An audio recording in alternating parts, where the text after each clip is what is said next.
ملائكة، انت الحباب الطيوب المحب للناس المحب الخير. مساء الخير، جمعنا قطعنا كسر لك ألف الغنية بيرجع كل شيء. أنا اليوم بدي نام الساعة 12. جنايدن، أحبكم. شريك بدك تأمل لي واحد ضروري كتير اليوم. امبارح سمعت غنية عراقية بتبكي الخفافيش. اليوم موضوعنا عن العادات، الجزء الأول. أعطيني انترو.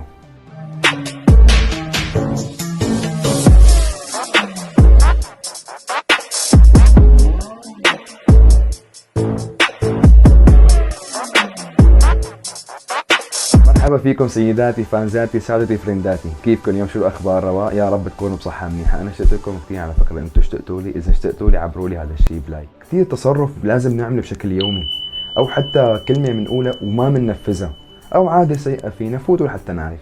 خليني بلش بدايه مع رابطه الناس لتبعات صباح الخير، مساء الخير، جمعه مباركه.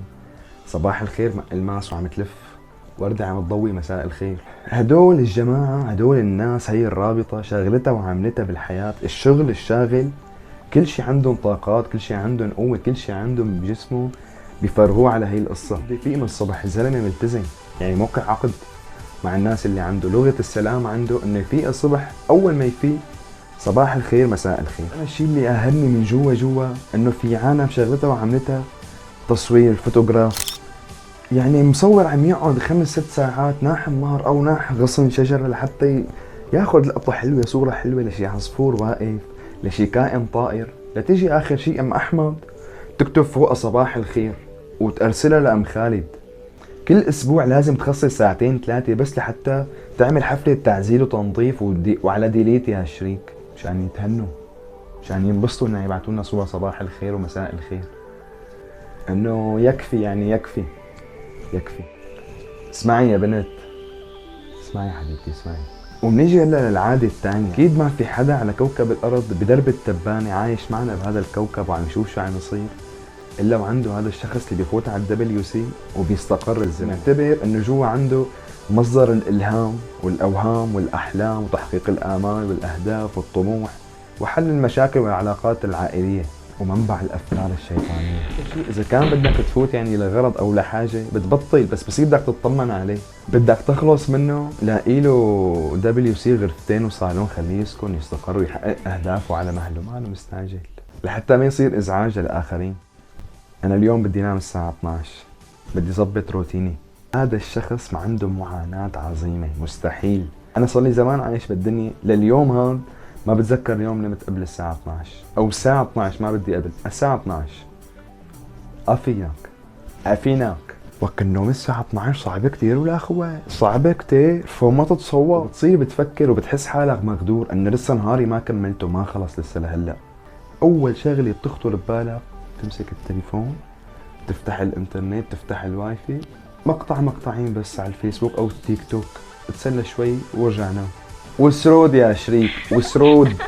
الساعة بتقلب دقيقة، ساعتين بدقيقتين، ساعتين بدقيقة 2 بواحد. مشاعرنا تلقائيا بتنجرف لإلها. بتكون ماشي بالطريق فجأة بتمرق سيارة من ناحية، بتسمع أغنية، حدا مشغل بالتليفون، حدا مشغل من بيته أغنية حزينة إن كانت أو مفرحة. وتسمع غنية حزينة فجأة بتحس حالك حزنت، ليش ومشان شو ما بتعرف. وبصير بيتهيأ لك وعقلك بيألف قصص ما لها صايرة، يعني بتحس إنه في حدا خانك وطعنك وكسر لك قلبك وخدش لك القلب، والمشاعر تمردغت بالأرض. وهو شعور بيكون مو أكتر لأنك سمعت الغنية ومشاعرك انجرفت لإلها. تسمع غنية بتفرح، فيها طاقة، فيها انرجي، فيها حماس، أو بتعطيك شوية تفاؤل للحياة، بتحس حالك مالك الدنيا، بتحس حالك النمبر 1 وإنه الناس من حولك ملائكة.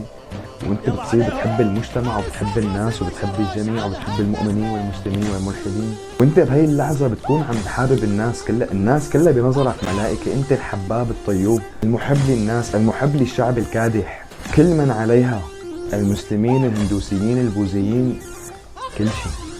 وإن الأمور كلها على ما يرام والحياة طبيعية ماشية يعني، وعم تمارس هواياتك وعايش طبيعي، ولا أحلى من هيك. وبس توقف الغنية بيرجع كل شيء لمطرحه ولا كأنه شيئا كان، وبتكمل مسيرتك طبيعي. مشان ما أطول عليكم وأخذ من وقتكم كتير، لهون بكفي أنا برأيي. هذا خليه الجزء الأول، في جزء تاني.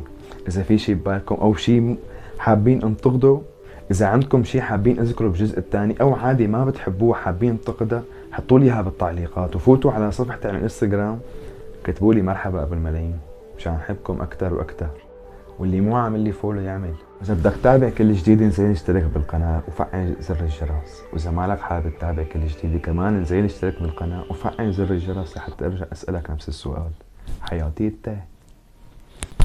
من قلبي سلاما اليكم وعليكم. قولوا شروز.